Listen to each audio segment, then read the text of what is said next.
when most people think of copying, they think of a negative thing, right? It's just you're copying something, it's not original, and there's no flair or personal spin onto it. And for the most part, I think that that is true. But there are some good instances of copying. But when it turns horribly wrong is when you start to copy the wrong thing, right?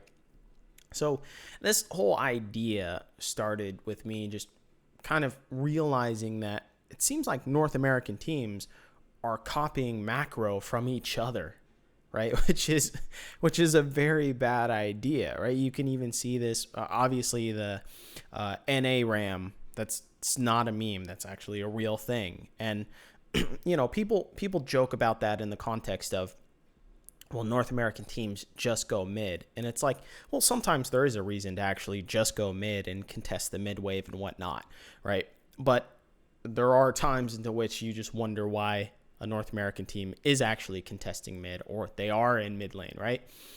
Bad objective vision control. This is something that we've seen at least heavily this year as well too. Just teams doing the same things against each other.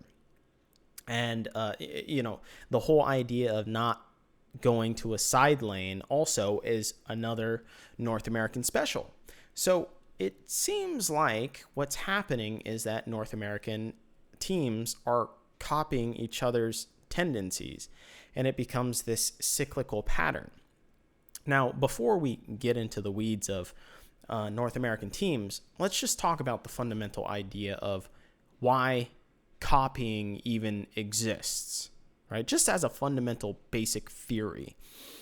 Copying exists for the most part is so that you don't die. Like literally you as a human do not die. And it's because children, what they do very young, right? 2 years old, 3 years old, 1 year old, they start to copy or to imitate their parents or just their elders around them, and for a good reason, right? They don't have the cognitive ability to think, outside the box, as it were, right? Because, obviously at that point, the box is so small for them. And so as you get older and older, you're able to branch out a little bit more outside the box.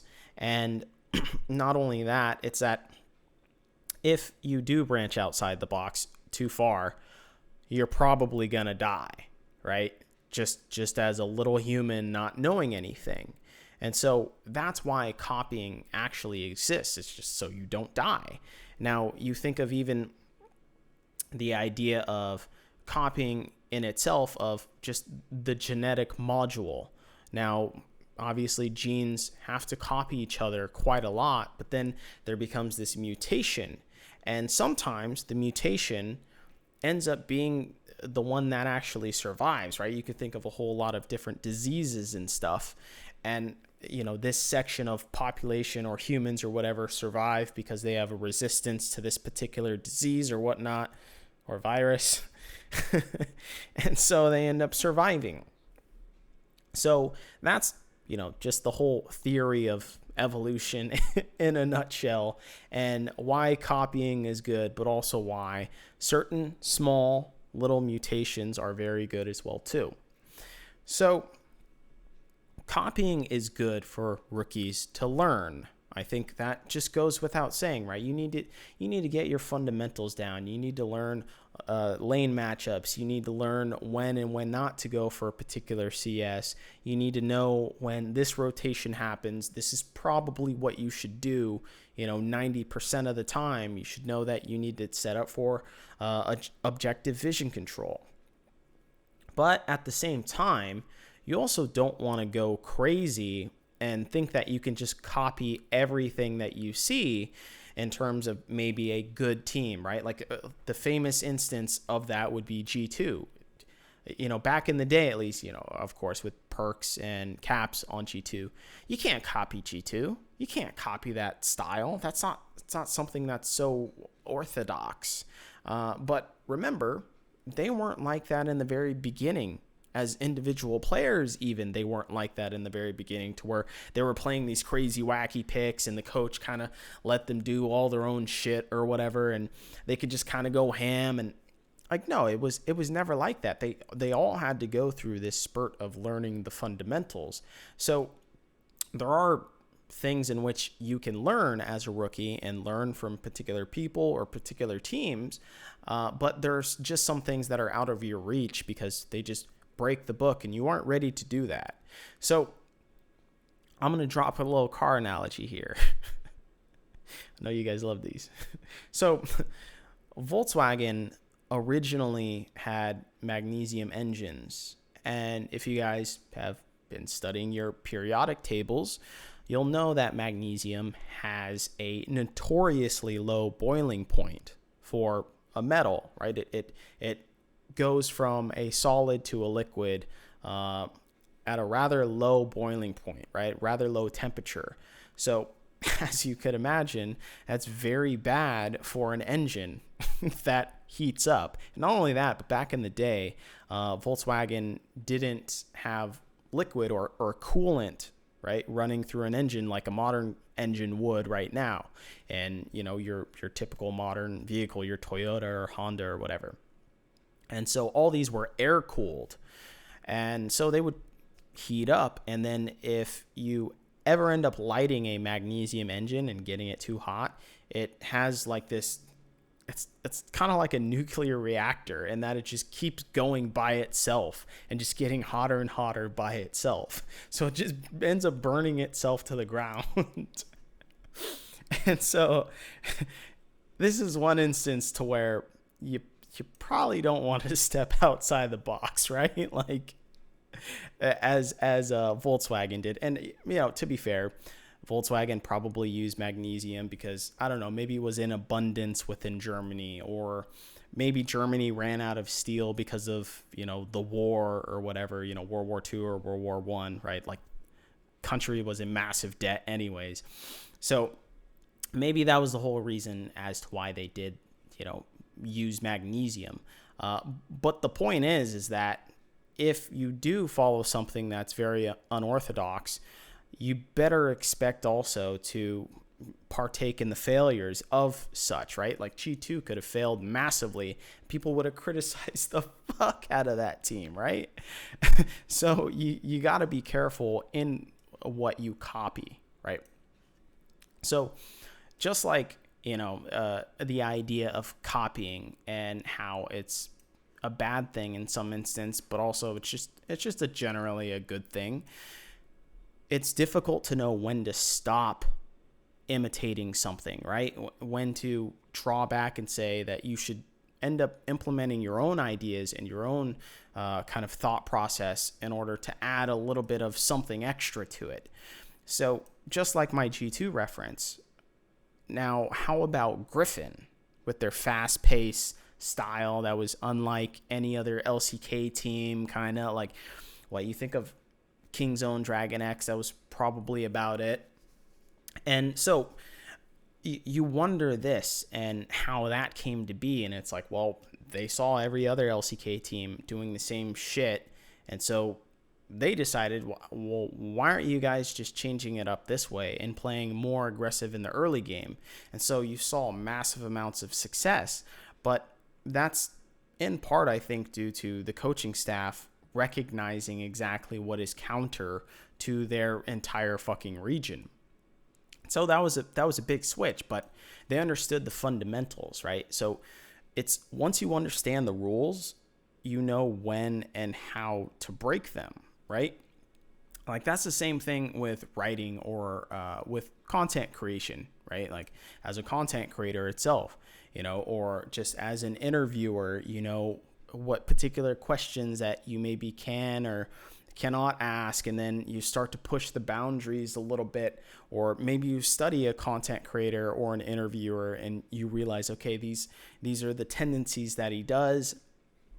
I'm just going to study that because it looks like they have a good idea of the fundamentals. And then you start to branch out and you start to realize, okay, I can mold it into my own way because I don't really particularly like everything that he does. And so realistically, if you notice, most of the great minds of the world are just compilations of pieces of other people, right? Just with a little twist. added with their personal contribution. I often think of great writers. Like if you think of everyone should maybe think about looking at Hemingway or maybe R.A. Salvatore, right? Like I draw a lot from R.A. Salvatore when it comes to just writing technique, the famous novelist from Forgotten Realms. But it's like he didn't come up with fantasy in the beginning or even have the inclination to come up with it as a whole, right? It's just like obviously there's everything before him. There's J.R. Tolkien, there's Dragonlance, right, with Tracy Hickman and Margaret Weiss. It's like all those things are before that. And so he has this whole pathway up to the point to where now he can branch off and he can start doing these sick fucking descriptions within fighting styles and whatnot that happens within the book. And so you can see that every single great mind seems to draw from something somewhere from beforehand, from the past. I make another car analogy, I guess, of like the iron block. Now, almost all other engines, at least now today, are made of aluminum. But in the past, they were made of iron, like wholeheartedly. But now you notice, though, that the engines are still very similar. It's still a 4-cylinder, with pistons going up and down and 4 cylinders, right? Or it's a V6. So it's any of these simple combinations, but just a different material now. Instead of iron, it's aluminum. It's the same shit, though. Electric cars, everyone's thinking, oh, electric cars, it's so revolutionary or whatnot. Let's go back to the whole fundamentals of why electric cars really didn't start blowing up until now. It's like, well, they went from lead acid batteries, which are very fucking heavy because they have liquid in them. And then, you have the development of the gel cell, and then you have lithium, and now we're about to be making graphite solid state batteries or some shit. So it's this clear line of progression. And it's like, if everyone thinks that Elon Musk is suddenly a genius and suddenly revolutionizing all technology just by himself, it's like, no, that whole entire research is way back there. And you just have to realize that history is there and that he is also learning from that and kind of putting his own spin on it. And obviously, I'm not saying that Elon Musk isn't doing like crazy shit and revolutionizing stuff, but there is still, a history behind him that he's learning from, which he has to learn from, in fact. So the problem when you copy someone is that you can almost certainly never be better than them at that particular thing, right? Like that's what most people say when they talk about North America trying to copy like a Korean style or copying any other region for that part. And it's about having your own flair.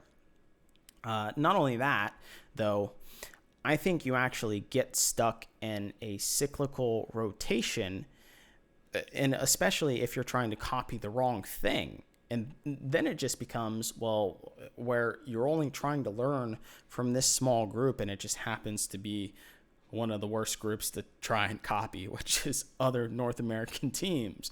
And the reason why I say that is it seems like teams always fucking claim to study other regions. They're watching LPL and LCK, and they're watching LEC or whatever. Results don't seem to reflect that. The gameplay doesn't seem to reflect that. And all right, bare minimum, I could give you the teams are studying that or the coaching staff. But then when the players say this same type of shit, that they're watching all these other regions, even while they're playing fucking all this solo queue or scrims or whatever, I don't fucking buy that at all. Especially if you're making the same macro mistakes over and over again, and you're fucking up on even just the basic fundamentals. It's like you're trying to copy all these other regions and stuff with their advanced strategies or whatever you think is working for them well over there, but then you're missing the entire basic fundamentals. It's just like you're completely skipping a step. And it's like, I get it. It is actually unfair that some people get to skip certain steps just because maybe they're just kind of like a savant, right? They intuitively know what the basic steps are, but you just think they skip steps because now they're doing something crazy, right? But it's like, well, they obviously understand the basics, which is why they're doing this crazy thing, because they understand the counter to the basic, right? That's why they're innovating and why they're doing all this new shit. So I think just the whole idea of how North America is thinking very cyclic, like I make the comparison to social media, right? And how everyone is saying it's like, oh, well, now there are these echo chambers within social media, right? Like Reddit is an echo chamber where you could downvote the things you disagree with and upvote the things you agree with. And so eventually the subreddit just turns into an echo chamber. Or Twitter, and how you can kind of cultivate your own little pod to where you can make it to where no one that you follow disagrees with you, and you can all kind of snowball ideas against each other and just talk about how great all of your same fucking ideas are and your own ideology is. Right? That's literally what's happening within North America. And I give one last example, which is the Truman Show. I already dated myself with that, I guess. All right, all the 25 plus year olds will get this. But the Truman Show, it was like a show back in, I think it was early 2000s. And it was a show about Jim Carrey is the starring actor. And it's about him growing up within this huge dome, and it's like an entire city, huge dome. And he grows up there. He's like a kid. He's born there, but everything is a live television show. It's like it's a set. So everyone in there are actors, but he's the only guy that doesn't know it. And so he just lives out his whole life on TV, and yet he has no idea that this is happening. And so what happens is his best friend, who is also an actor, ends up hinting to him that, maybe everything is not as it seems. Maybe he's in this fictional world. And so that puts these seeds of doubt into Truman, to where then he can kind of break outside this bubble. That's essentially the plot of the story. And so with that said, it's like you do need those things from the outside in order to help you, understand exactly what you're doing wrong, or where to grow, or how to think and whatnot in terms of outside the box itself. And so I feel like that's really what's happening with North America, is that they're copying some of the wrong factors, and really they're just stuck in this cyclical motion of copying the wrong thing. And then when they do start to copy some of the correct things, it's that they don't know when to stop copying. And that's a larger part of the problem. But right now we regress so far to where we aren't even at that stage anymore. But, I guess at the end of the day, speaking of copying and imitation, I guess we're all just copying Dota 2 or Dota at the end of the day anyways, aren't we?